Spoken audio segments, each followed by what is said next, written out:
Class প্লেটের ফাইবারের অবস্থাটা একদমই কাহিল অবস্থা, পুরো ফাইবারটা পুড়ে গেছে। তো মেন হচ্ছে ইঞ্জিন অয়েল বারবার গাদ বেরোচ্ছিল।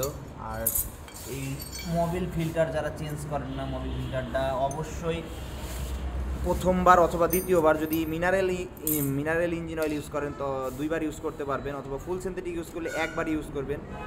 এর অবস্থাটা দেখেন, ক্লাস প্লেটটা পুরা বাটিটা খেয়ে গেছে, বাটির অবস্থা পুরোটাই খারাপ।